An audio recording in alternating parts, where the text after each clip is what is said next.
Hey everyone, welcome to this video. You see the title. What we're going to be doing is we're going to be doing a Redbubble account growth test to be showing the validity of certain tools and softwares to help grow our Redbubble account. A lot of the times there are different softwares that are in the marketplaces that we just don't know if they're valuable or not. And instead of investing our money testing them over and over and over again, you can watch this video and see if it's for you or not. So this test, I guess you could say, that we're going to be doing is going to be a multiple series video or multiple video series where we're going to be doing, before and after, kind of showing results. What I have here is I created a typically average account. And when I say average, I'm not saying it's bad, but I'm not saying it's good either. We have 5 pictures here, 5 photos added to our Redbubble designs, or essentially 5 designs, and the designs are high quality. For those who don't know where I got these designs from, I got them from the Bots and Apps copyright free tools, or excuse me, the photos here. So this tool right here, it's like an image bank. I would show it to you, but I don't have it installed on this computer, or maybe I do. Let me go ahead and check. Yes, I do. Never mind. This is the tool.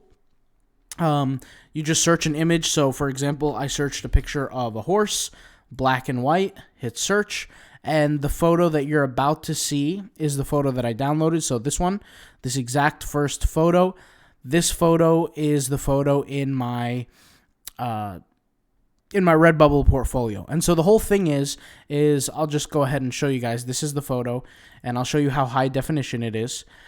This was the photo that I used. You could see it's very, very high definition. I don't know if my screen recorder is picking this up, but I could just tell you the size of it at download. Maybe that will give you some precedence as to what it actually is. If I go over here to resize, it's 5,760 pixels by 3,840 pixels. So that's how big it is. I scaled it up, uploaded it to the Redbubble shop, and I did that with 5 different photos. So I'll just show you guys what those photos are.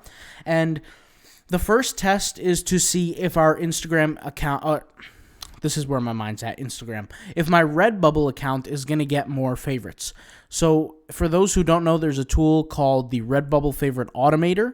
I've been using it for a while on other accounts, but I really couldn't show you guys the results of it on those accounts, because those are accounts that I actually grow. So last night, like I said, I created an account from scratch so I can show you guys if the tool actually works and how to set it up, and more importantly, the results that we're going to get, because that's what everybody's interested in at the end of the day. Do these tools legitimately work? Now, for those who don't know, the way this tool works is that it's advertised the way where you like other people's work and you'll get likes back or favorites back in the case of Redbubble. So I'll just show you guys how we're going to do it. And then in a few videos, like in a day, 2 days, 3 days, 4 days, that's when I'll come back, maybe in a week's time or whatever, and report the results. Okay? So what we're going to do is I'm just going to do this the basic way. I'm going to go to the search button here, and instead of most relevant, I'm just going to hit the newest. So I'm going to be going for the newest photos. You can favorite whatever you want, honestly, but I think the newest will hopefully give me the best results. So let me go ahead and get rid of this page. And so this is essentially the way it works.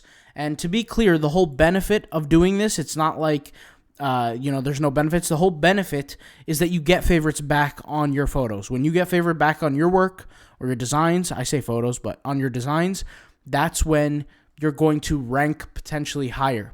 Obviously, it depends what niche, it depends what category, it depends what situation you're in. Not all situations are the same, but what I call it the natural threshold. For those who don't know, the way Redbubble, essentially what we know about with the algorithm, the way it works is Redbubble will, after keywords, after the keyword relevancy, it will look at the amount of sales you have and it will rank you based on that. So keyword relevancy is first. Then it will look at the sales, rank you based on that. Then it will look at the number of favorites. The number of favorites is just a way to help give you that extra inch. Instead of being on page 15, you could end up on page 4 or page 3 or page 6 or whatever it is, because you're getting more favorites than your competition. You're also getting more attention. Algorithmically, favorites wouldn't exist if they didn't matter. Okay? So what I'm trying to say here is we use these favorites as a tool to get more attention, more engagement, more traffic, and more importantly, more favorites that will help us rank further and faster than our competition. That's the whole point. And we do this month over month over month over month so that long-term periods of time we actually see consistent results. There's no point to just do it 1 month and then just stop. The whole point is that we keep doing it over and over to get perpetual results, so long-term. So for everybody who doesn't know, the tool is $9.99. I'm not telling you to go buy it. I'm simply showing you that I'm going to be doing it. There's a whole load of instructions how to use it and whatever. You guys can read that, or you could just literally watch this video. So, like I said, I'm going to this page, which I'm sorting from the newest or the most recent. I'm going to take out the tool or whip out the tool here. I'm going to set up my settings. So for me personally, we're going to do for this video, let's say 250 likes. Okay, but I think each page has like, I don't know, 120 designs or whatever. So I'm going to go with, let's just say 100. I'm going to write 100 from 2 to 6 seconds, okay? And I'm going to click the like button. And now what it's going to do is it's literally going to like 100 different pieces for me, or 100 different other works for me. And I'm just going to sit back and let that kind of do its thing. And the whole point of this, or the whole goal of this, is to get likes back and follows back and all that kind of stuff. So, well, really likes. I don't really care for follows because follows mean nothing. At the end of the day, when we get follows back, all it is somebody who's creating art is following us back. That doesn't really help us. That doesn't make us more money. I don't care for the follows. I care more for the likes or the favorites, because those favorites will translate into sales later down the road, because if my design has more than the competition, I could potentially rank higher. There's no guarantee, but I could potentially rank higher in the algorithm. If I rank higher, then I'll have a higher chance to get seen. If I get seen more, I get more traffic. If I get more traffic, I get more sales. So that's really how the way it works. Now you can see here, it's sitting here doing all the favorites for me. So it's got done like, I don't know, 12, 13. I have it set to do every 2 to 6 seconds. So I could just show you guys here from 2 to 6 seconds, it's going ahead and getting the work done for me. Do I recommend that time speed or that kind of thing? Yes and no. I mean, it doesn't really matter too much. You can set it up any way you want. From what we know, Redbubble has no issues with this. They don't ban people for doing this. They don't, there's no negative aspect to this, is what I'm trying to say. You won't get banned. You won't get account removed or anything like that. If you get banned, there's a whole host of reasons why you could potentially get banned. For other reasons, there are people who do absolutely nothing wrong on Redbubble, and they get banned. Getting banned happens all the time on Redbubble. This has not been a reason that anybody has gotten banned from what I've seen. I've shown different examples, and I've been doing this before, so I have never gotten banned for doing anything remotely close to this. I never gotten banned, period, on Redbubble. So, a lot of people who would say, well, this is going to get you banned, they're speaking without experience. They've never done this before, and they're just saying it's going to get you banned because they assume it's going to get you banned. Doesn't get you banned. Once again, I have seen people do absolutely nothing wrong on Redbubble get banned on Redbubble. So, people that try to predict and act like they know what's going to get them banned, the reality is Redbubble can ban you if they want to ban you. They don't have to have a reason. They don't have to have an explanation. It sucks, I know, but they don't have to have any kind of explanation as to doing what they do and why. They're not going to tell you, basically. They're not going to give you an apology letter. They're not going to say sorry for your negative experience. They're not going to do any of that. They're just going to do what they want to do, and that's just how they work. Basically, what we're doing is we're taking advantage of the system, all right? That's what we're doing. At the end of the day, Redbubble doesn't care about all this kind of stuff. They care about money. That's what they care about. I know Redbubble might be seen as advertised as a community and all these kind of things. Redbubble doesn't care at the end of the day. They're there to make money for their shareholders. They're on the stock market. All they care about is making money. So let's not even play games and act like Redbubble cares about our well-being and all this kind of stuff. They don't. So we're here to make money. The point is the more of these favorites I do, potentially, the more attention I'll get, the more sales I'll get. So basically what I'm doing is I'm running a test just to show you guys. So in the next few days, it will be part 2. Whenever part 2 comes out, you guys will see the results of it, okay? And we'll share those results.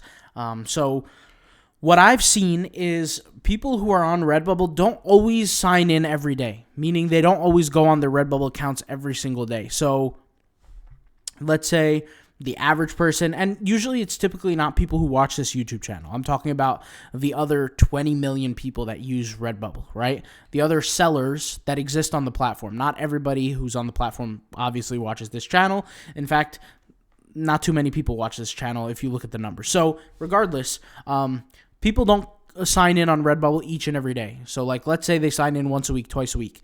You're going to get favorites using this, or we're going to get favorites using this down the road. And you guys will all see this when the results come out. So we're going to get favorites down the road. So let's say in 2 days, in 3 days, we'll get a drip feed of favorites. So like, we'll get a favorites in a few hours. We'll get a favorites in a few days. A day or two will pass by. We'll still be getting favorites. I'm not saying that we're going to get thousands and thousands of favorites, even though that could potentially happen. I'm just saying that it's going to be a drip feed. So you're going to get consistent amounts of favorites. You could be favoriting people from like on the 1st of the month, and then you'll be getting the return of those favorites 15 days later down the road. And that's just like I said, simply because people don't favorite right away. I mean, they don't log into their accounts every single day. Some people do, some people don't. So that's why we kind of go for what we're doing here. So those are just little FYIs. But like I said, you guys are going to see all the results, how good or potentially bad it is. I've done this before on every single one of my accounts. I'll just say this, because I have so many accounts, what I like to do is I like to log in and out, and I actually have virtual assistants doing this. I give them the passwords to my accounts. I give them the, the login information. They log in and out of my accounts, and they will favorite my other accounts. I know I said before that I didn't want to hire any virtual assistants specifically for Redbubble for this year. I wanted to wait till next year. But I was actually supposed to start hiring the beginning of this month. I hired a little bit earlier than that. I hired 5 people total. And what these people do, or what these virtual assistants do, I really call them contractors.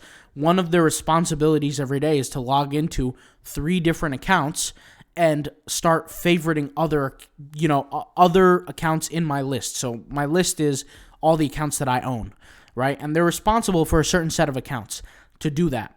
Then what they do is they go and do research for other platforms. I currently don't have anybody uploading to Redbubble yet. I have virtual assistants studying the platform, and I pay them to study the platform, but I do not pay them to go out and create for the platform yet. I have them on TeePublic. I have them on Zazzle. Zazzle's a tough one. I only have 2 on Zazzle, but Society 6, we're killing it on Society 6. Fine Art America, we're dominating that platform. There's really not as much money on Fine Art America as I thought, but, it's not bad. It is what it is. TeePublic, we're doing really, really good on it. Cafe Press, we're doing okay. I can't really speak too much about Cafe Press because it's only been like 3 weeks that we've been on it with the virtual assistants. I've been on it for a while, but it wasn't something that I paid heavy attention to. Since I have more time with the virtual assistants, I'm able now to direct my attention towards that. And like I said, I'm going to keep training them towards the end of the year so that by the time the new year comes, I don't really have to worry about informing them on anything. They can make their own decisions and, their own informed decisions for my work. But regardless, you guys are going to be seeing the results of this. So in the next few days, whether it be tomorrow, the day after that, we'll be showing videos of the results. Okay. So like I said, you guys see here the favorites going on. I don't know how long I would keep this video because it's going to have to do a lot of favorites. Like once this whole 100 favorites are done, I'm going to make it do another 100 and another 100 and so on. And I think I'm going to make it do like about 200 favorites for today. And then probably like see what the results are. And that's really the goal. I'm not going to be doing the favorites every single day. That's not my intention. My intention is just to simply do the favorites and see what happens, all right? So that I can show you guys for the YouTube. Whatever the results are, I'm going to be showing here, okay? Whether I get 2 likes favorites, 2 favorites, or I get 500 favorites, it doesn't matter. You guys are going to see all the results. So what we're going to do is let's cap it. Let's cap it right now. We're going to do 250 favorites today, and that's it. We're going to see what happens at the results. So you guys are in on this. Can't wait to show you guys part 2. Like I said, it's probably not going to come out tomorrow or the day after. Maybe the day after that or the day after that. We'll see. But today's the 22nd.